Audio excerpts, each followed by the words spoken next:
Okay, good afternoon. I will be speaking about my paper, Resource Allocation via Linear Programming for Multi-Source, Multi-Relay Wireless Networks. This is joint work with my PhD student, Nariman Farsad.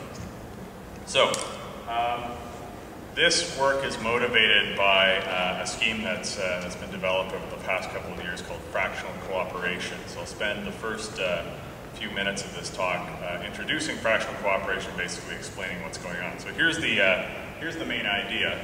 We have a source, let's say a cellular telephone, transmitting to a base station, and it's well known that if the source is experiencing fading or some kind of signal degradation, the source can use a neighboring terminal, say another cell phone, as a relay in order to avoid the degradation. So this is a standard that's been proposed, or this is an idea that's been proposed for 4G standards and other more advanced communications technologies in order to improve potential achievable rates. We heard a little bit about this morning in the plenary from the speaker from Bell Labs. Now, I'm willing to bet that if we took, say, a 50-meter radius from where I'm standing, we would have not just one possible relay, but dozens. So I'm imagining that many of you have cell phones in your pocket right now that are on. Probably if we took a short walk from here, we would find dozens, maybe even hundreds of other people with cell phones that are on that could potentially contribute to the relay. So the main idea to fractional cooperation is this. There are many, many available relays. There's absolutely no shortage of devices out there that have potentially good wireless links to a base station. However, it's kind of unfair to ask all of them, or even one of them in particular, to devote all of its resources to relaying. Let's say that you happen to be in a very advantageous spot that's right next to the base station. You have a very good link. It's quite possible that lots of people will want you to be their relay. Well, that's kind of unfair. So instead, what we propose is the following. Each relay contributes a fraction of its resources to relaying. So instead of, let's say we pick the best relay and use that one, as in relay selection, our idea is let's use everybody just a little bit.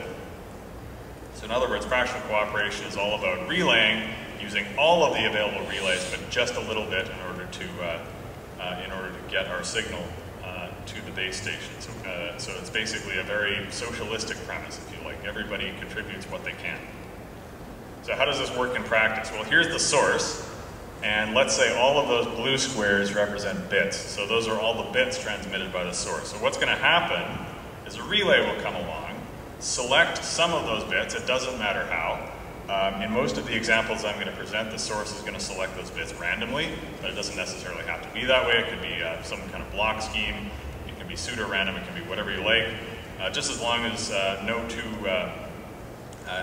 relays are likely to select only the same blocks, as long as the entire packet is potentially covered. So anyway, our friendly relay comes along, selects some of these bits, and only forwards those bits to the base station. Subsequently, so basically, here's what we have. The source transmitted all of these bits, and the red bits have been relayed. Another relay comes along, selects some of the bits. Again, there's no guarantee that there won't be overlap. There's no particular protocol going on here. We admit overlap. This is intended to be a very simple and very decentralized scheme, and transmit those to the base station. So now we have this. A few more of the bits have been transmitted. Basically what we now have is that the red bits have been relayed. The blue bits have not been relayed. They've still been transmitted, but they haven't been relayed. And even the red bits have been potentially corrupted by channel noise. So basically, the idea is that we have to have some kind of error control coding scheme to recover the entire block, both those bits that haven't been relayed and those bits that have, but have been corrupted by channel noise. So this is key. The technique that we're going to talk about today relies explicitly on error control codes, and in particular, LDPC codes. So I hope you're a little bit familiar with LDPC codes, and if so, here's a quick review. When we represent LDPC codes, we generally do so on what's called a factor graph. So each of the bits, so we went from here to here, each of those bubbles represents one of the bits that was originally transmitted in the source. So I've still kept the colors here. The red ones have been relayed, the blue ones have not. Those little blocks at the bottom, those are called parity checks. They basically enforce a constraint on the transmitted bits, basically that their mod 2 sum is equal to 0. And then, hopefully you're familiar with this kind of a random connection between the bubbles at the top and the parity checks at the bottom. Basically, the parity checks are connected to all of the bubbles on top that they force the mod 2 sum to be 0. So, what this paper is all about, fractional cooperation we've shown in several recent papers over the past 3 years has excellent properties. It's very nice as far as diversity order is concerned. Has lots of, has great energy efficiency. It's really decentralized. Has lots of nice properties. What this paper is all about is optimizing the fractions. So in particular, right here, this is the picture I showed you a second ago. This is the second relay that comes along and it selects a few bits. Well, suppose this relay has lots of battery power, is in a very nice position, and is really feeling generous today. Why not? Why shouldn't it be able to select a few more bits and transmit them? So the key question is, what's the best thing for this thing? What's the best thing for this relay to do? Should it transmit a few bits, or should it transmit lots of bits? What's the most energy efficient thing? In a lot of relaying protocols, it's obvious which relay is the best. In particular, let's say in decode and forward, it's usually pretty obvious which relay is the best. We're most interested in simple protocols.